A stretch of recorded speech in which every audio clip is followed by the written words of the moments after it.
in an indignation rally in Cebu. She said na may karapatan ng mga Pilipino na magalit sa gobyerno, ma'am. Unang-una, nakakalungkot po na mula sa pangalawang pinakamataas na leader ng bansa ay mukha pang nag-i-encourage siya sa mga tao na magalit sa gobyerno. Nung nalaman po ito ng Pangulo ay wala po siyang naging reaksyon dito dahil hindi nga po ito dapat nanggagaling sa pangalawang pinakamataas na leader ng bansa. Ang tanong lamang po, nung panahon ba ng kanyang ama, nagsabi rin po ba siya na maaari po kayo magalit? Lalong-lalo na po nung ang kanyang ama ay nabansagan at nabigyan po at kinilala bilang most corrupt noong 2017. Matatandaan niyo po ba yun? Kailan po?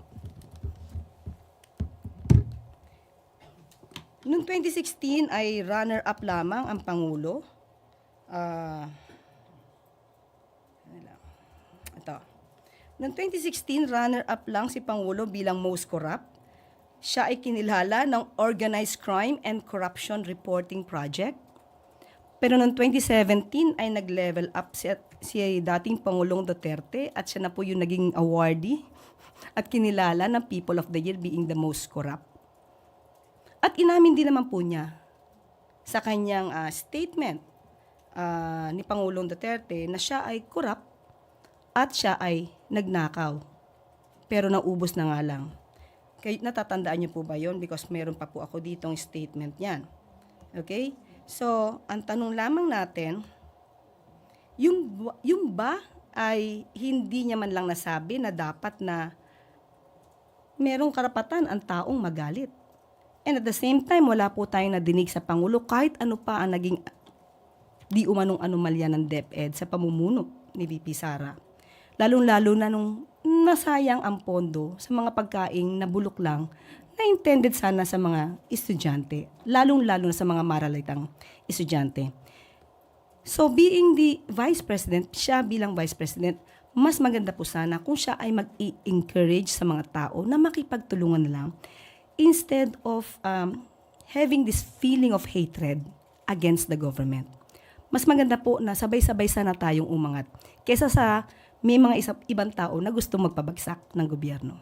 Ma'am, she's arguing that it's part of freedom of expression. Yes.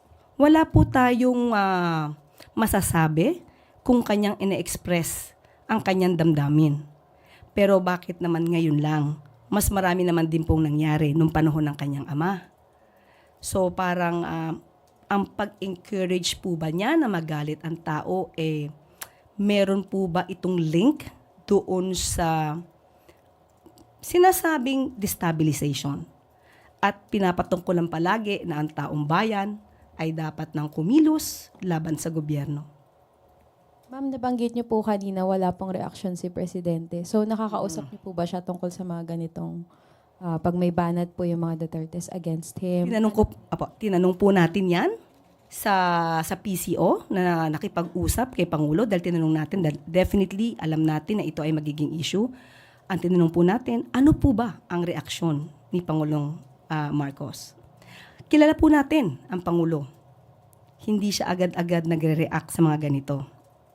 Kaya hayaan na lang natin dahil siguro iniisip niya ang suggestion na ito ni VP Sara na i-entertain o maging okay lang na maging magalit sa gobyerno ay isang napakawalang kwentong suggestion.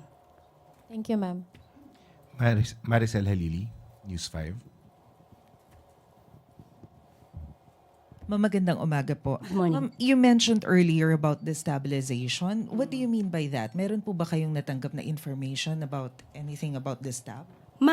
Wala tayong formal na impormasyon na may destabilization, but mapapansin po natin sa kanilang mga statements kapag sila nagrarally, nag-uudyok sila ng galit, nag-uudyok sila sa mga tao na ito ang paniwalaan dahil ang gobyerno ngayon ay abusive at excessive. Doon pa lamang po ay makikita natin, mararamdaman natin kung saan sila papunta. Alvin Baltazar, Radyo Pilipinas.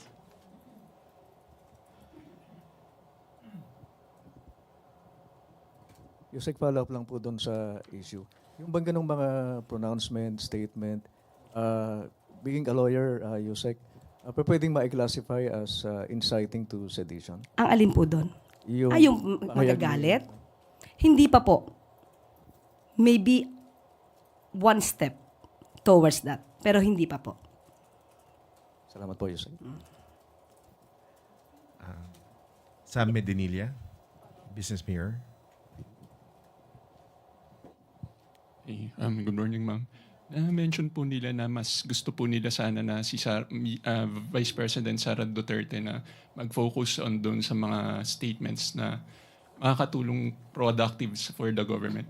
Pero si President Marcos po, in his campaign rallies, nag-issue rin po siya ng mga criticisms from doon sa previous administration na parang against doon sa nakaraang president. Hindi po ba na dapat same na kung gusto ng unity ng Malacanang na statement of unity from Vice President Sara Duterte, should that policy also apply to President Marcos?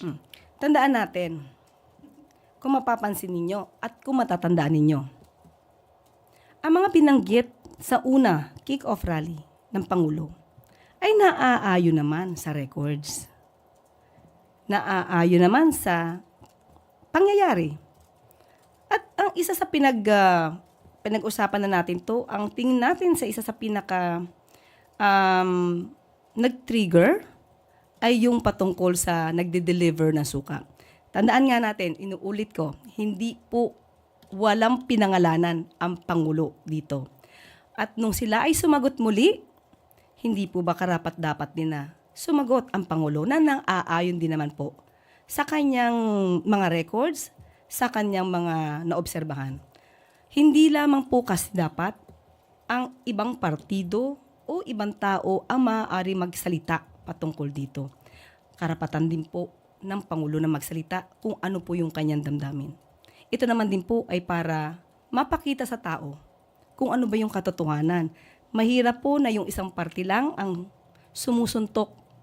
Kailangan din po tayong sumangga. Tapos, on another matter, ma'am, recently nakipag-meeting po si First Lady Lisa Marcos doon sa some cabinet officials regarding sa preparation po for the ASEAN Summit. Ano na po yung update doon sa preparation ng government for the ASEAN Summit? May budget na po pala or para doon sa 2026? Actually, pinag-uusapan pa po yan. Nakausap ko po kanina. Yung mga naghahanda. Sa media affairs lang po tayo, ha? Yung Committee on Media Affairs and Strategic Communications, as of now po, meron na po silang nagawa, meron na po silang master plan, at meron na din po silang technical working group within the PCO. So, kahapon po, nadinig ko rin po ang Secretary Jay. Kausap po ang ibang opisyales patungkol po sa preparasyon ng sa ASEAN Summit sa darating na taon. Bali, may magiging official capacity po kaya si First Lady doon sa preparation natin for the ASEAN Summit? Wala pa po akong alam sa ngayon. Itatanong po natin kung ano po kaya ang magiging papel kung mayroon man ni First Lady. Thank you po, ma'am. Ivan Mayrina, GMA7. Yusek, kahapon nabanggit ni Secretary Remulla na utos ng Pangulo tugisin yung mga nasa likod ng kidnapping ng 14-year-old student na pinutulan ng daliri. Baka may maidadagdag ho kayo. What are the President's thoughts on this particular crime, especially it being extra chilling and extra disturbing? Ginawa po sa bata yun. And I would like to ask that question in the context of apparently may pinupush pong narrative that the peace and order situation currently is deteriorating not just in Metro Manila but in the entire country. Okay, itong nangyari na kidnapping na to, ilang kidnapping na ba ang napabalita natin ganito? Kung isa pa lamang po ang nangyaring ganito, of course, hindi po natin kagustuhan ang pangyayaring ito. Kaya po pag-iigihan pa ng ating mga ahensya na ito ay ma-prevent, ma-stop, mahinto. Pero para sabihin na yung crime rate natin tumataas, prevailing na, hindi po yun tama. Kung papansinin po natin, maaari nating ikumpara ang mga pangyayari sa naunang administrasyon at saka sa nangyayari ngayon. Mas maganda po sana magbase tayo sa data, statistics. Kung pagbibigyan niyo po ako, hihingi po ako ng data sa mga susunod na araw para po mabigay natin sa inyo. Kung ano ba talaga yung numero ng ganitong klaseng mga krimen na nangyayari sa atin. Ana Badjo, GMA News Online. Ma'am, sorry, baka may reaction lang tayo sa China keeps on pressing the Philippines to withdraw the missile system from the South China Sea. Yung kahapon, ma'am, na sinasabi po nila. Uulitin pa rin po natin ang pinakahuling pronouncement ng Pangulo. Hindi po nagbabago ang Pangulo sa kanyang pronouncement. Meron po siyang mga demands. Kung gustong mag-demand po ng China, meron po tayong counter-demand dyan. Pareho pa rin po ng ating stance. Ang Pangulo, ganun pa rin po ang kanyang stance. Thank you, ma'am. Tuesday New, DCWB. Hi, ma'am. Follow up lang po doon sa klase ng pangangampanya ni Presidente sa mga campaign rally na sumasagot. Sabi niyo nga kanina, hindi naman pwedeng suntok lang ng suntok, kailangan din yung sumalag. Pero kailan po kaya masasaksihan ng publiko yung the real platform na ikinakampanya ng bawat panig? Sa tuwing nangangampanya po kasi may batuhan ng kung ano-ano. Ang hinahanap na po ng tao ngayon ay yung kung ano yung kayang maipatupad ng ating mga kumakandidato. So, when will we expect the President na gano'n naman yung kanyang maging tema sa mga campaign rallies instead of nagpaparinig o nagpapasaring? Sa lahat po ng campaign rallies na napuntahan po ng Pangulo, ang mga kandidato niya po mismo, ang kanyang mga sinusuportahang kandidato, ang nagsasabi kung ano ang kanilang magiging program, ang kanilang magiging proyekto para sa ikauunlad ng bayan at sa ikauunlad ng taong bayan. Siguro po, kailangan lang po talaga paminsan-minsan ang ating Pangulo ay maging transparent din siya sa kanyang nasa loobin at para po maipahatid din sa mga tao na he is not and will never be a weak leader.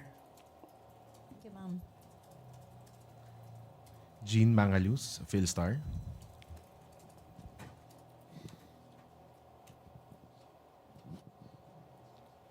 Hi, po, Attorney. You mentioned earlier that the president didn't react when there were